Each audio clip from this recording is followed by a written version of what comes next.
사랑하는 만석의 성도 여러분, 3월 2일 화요일 아침 악가배 시간이 돌아왔습니다. 자, 오늘은 시편 52편의 말씀 가지고 함께 은혜를 나누고자 합니다. 이 시의 표제는 이렇게 쓰여 있습니다. 에돔인 도액이 사울에게 이르러 다윗이 아히멜렉의 집에 왔다고 그에게 말하던 때. 자, 이 표제어는 사무엘상 21장과 22장의 역사적 배경을 근거로 합니다. 여러분, 이게 사울과 다윗의 이제 갈등의 시작이 되는 시점인데요. 사울을 피하여 이제 도망자의 신분으로 바뀌었던 다윗이 이제 도망으로 갔던 땅이 이 놉 땅으로 도망가게 됩니다. 그래서 그 놉 땅에 있는 대제사장 아히멜렉에게로 피하게 되죠.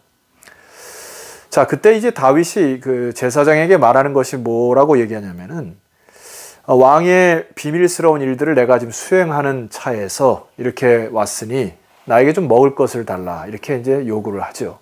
그래서 이 공무 수행을 하고 있는 배가 고픈 이 다윗의 일행에게 이 아히멜렉이 그에게 진설병과 그 다음에 골리앗에서 이 칼을 빼앗은 이 칼을 주게 되죠. 자, 이것을 이제 보고 있던 그 에돔 사람 도액이라는 사람이 이 일들을 사울에게 알리면서 문제의 발단이 시작이 됩니다. 이 도액이라는 사람은 사울의 목자장이죠. 이제 목자들의 총 우두머리인데, 이 대제사장이 다윗의 일행을 단순히 공무 수행하는 것으로 도왔던 일을 갖다가 오히려 말을 전달하면서 역모를 꾸몄다는 의미로 사울에게 고자질을 해버리게 됩니다. 그래서 이 사울이 분을 내어 이 놉 땅까지 와서 그 놉 땅에 있는 모든 제사장을 다 불러다가 결과적으로는 이 도액의 손에 의하여 도액을 시켜서 그들을 죽이게 하고, 심지어는 그 지역에 있는 모든 가축들까지 죽여버리는 대학살극이 일어난 사건의 배경을 가지고 있습니다. 마치 이렇게 산에 불씨가 조금 이렇게 불이 붙었는데 전 산을 태워버린 듯한 이 느낌을 받아요. 여러분, 이 다윗이 이 소식을 듣고 얼마나 황당했을까? 그리고 이렇게까지 이 일이 번졌을까? 너무나 엄청난 일을 만난 것이죠. 수많은 이 갈등이, 마음의 갈등이 있었을 것입니다. 당장에 가서 저놈을 잡아서 복수를 할까? 아니면 이 일을 어떻게 인간적인 면을 해결할까? 많은 갈등과 씨름, 부대낌이 다윗에게 있었을 것입니다. 근데 다윗이 그 가운데에서 평정심을 찾고 하나님 앞에 다시 기도로 간구함으로 그의 마음속에 믿음의 고백과 신앙을 고백한 것이 바로 오늘 시편 52편인 것입니다. 자, 이런 마음을 가지고 함께 이 시를 한번 따라가 보시면 감사하겠습니다. 1절입니다. 포악한 자여, 내가 어찌하여 악한 계획을 스스로 자랑하는가? 하나님의 인자하심은 항상 있도다. 여기 에돔 사람 도액을 향하여 포악하다라는 단어를 씁니다. 이 포악하다라는 단어는 히브리 단어의 기보르라고 하는 단어입니다. 여러분, 기보르라는 단어 어디서 많이 들으셨죠? 제가 주일 설교 때 이 가인의 후예 중에 이 용사들, 이 용맹자들을 나타나는데, 이 사냥꾼, 인간 병기로 사용됐던 사냥꾼에게 부정적으로 쓸 때는 그렇게 사용되는 단어입니다. 그래서 완전히 그의 힘을 가지고 포악한 일을 행했던 때 쓴 거예요.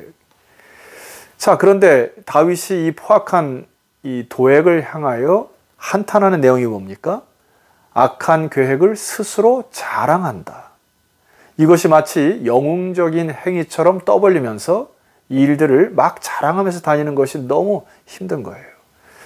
자, 이런 부대낌의 마음 속에서 그의 마음의 평정심과 또 그의 마음 속에 다시금 이 일들을 감당하고자 하는 이 중심이 회복되는 것이 뭐냐 하면은 1절에 그 말씀이 있습니다. 제가 오늘 설교 제목으로도 삼았는데, 하나님의 인자하심은 항상 있도다.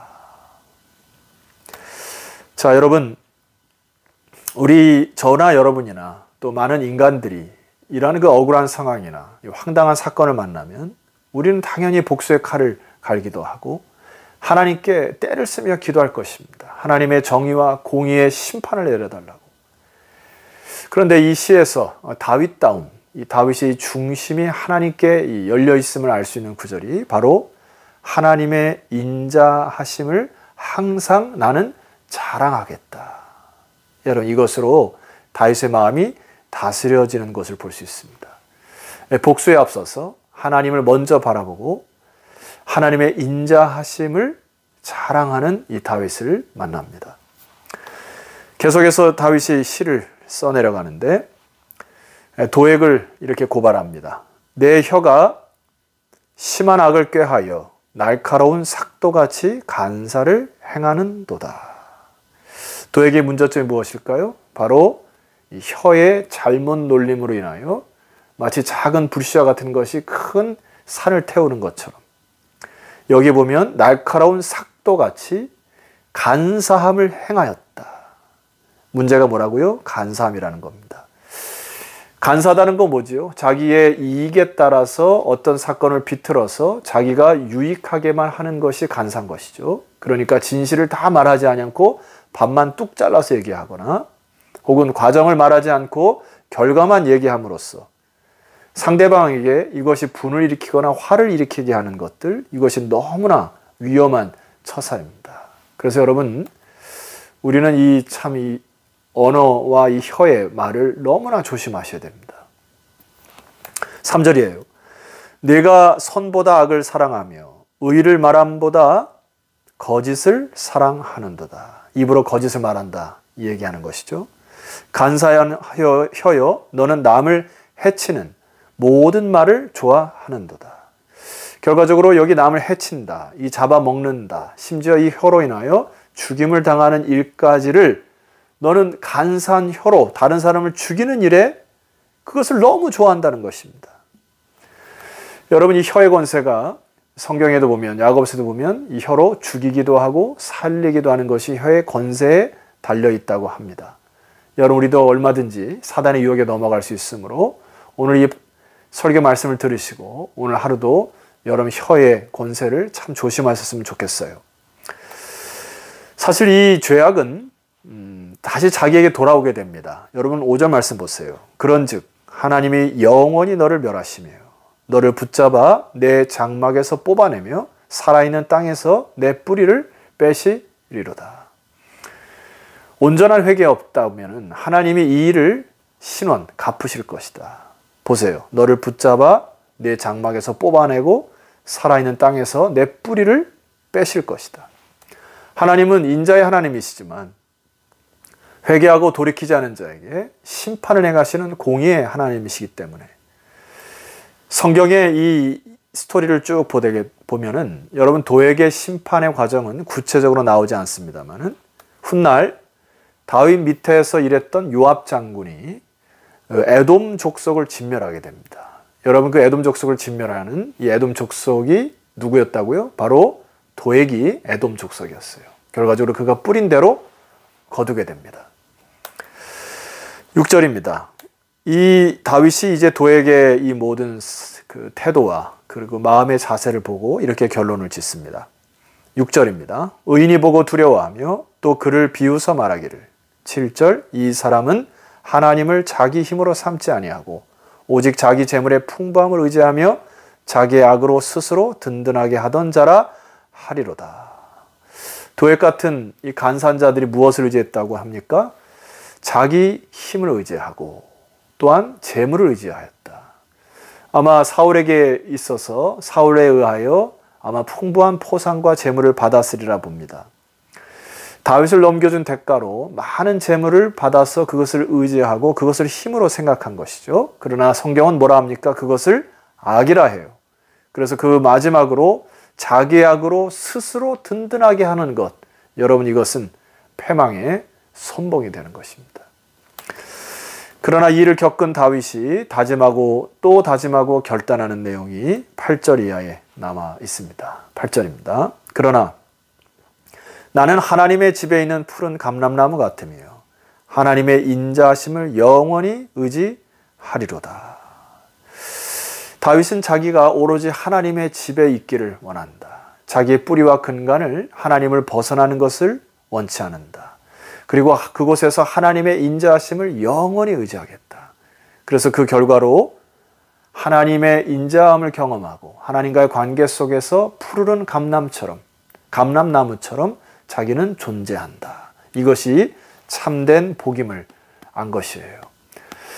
여러분, 여기 감람나무라고 하는 것은 이스라엘 나무 중에 가장 그 가뭄의 생명력이 끈질긴, 웬만한 가뭄도 다 견디는, 그리하여서 사시사철 물만 있으면 푸르름을 유지할 수 있는, 뿐만 아니라 이 올리브나무, 감람나무 올리브나무죠. 올리브나무에서 나오는 열매와 기름, 이 모든 것들이 다 쓰이는 참 복된 나무입니다. 그래서 다윗은 이 세상의 부경화 다 필요 없고 나는 하나님의 집에 있는 푸른 감람나무면 감사하겠다.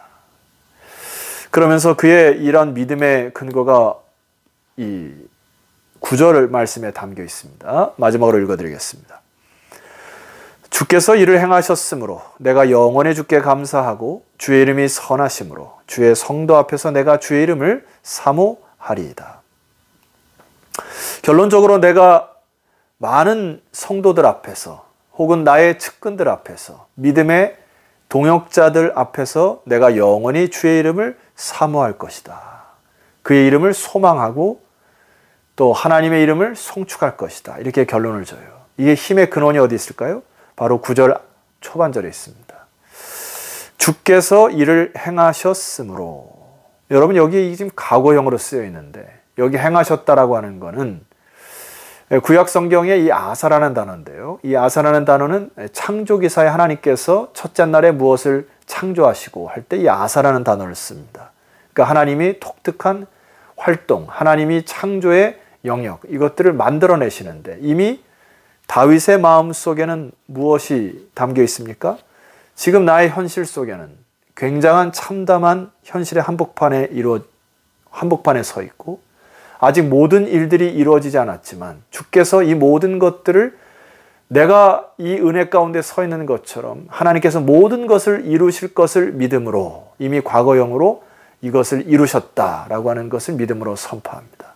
그래서 이 과거에 이 하나님을 경험했던 이 다윗이 현재에도 하나님께서 이끄실 것을 믿고 나의 이 광야 생활이 이 도망자의 신분이 언제 끝날지 모르는 상황이지만은 그러나 여전히 하나님이 나를 끌어가실 것을 기대하는 미래에 대한 소망까지도 다윗은 결단으로 또 마음의 다짐으로 나아가는 복된 이 삶의 근원으로 또 이 일을 만나게 됩니다.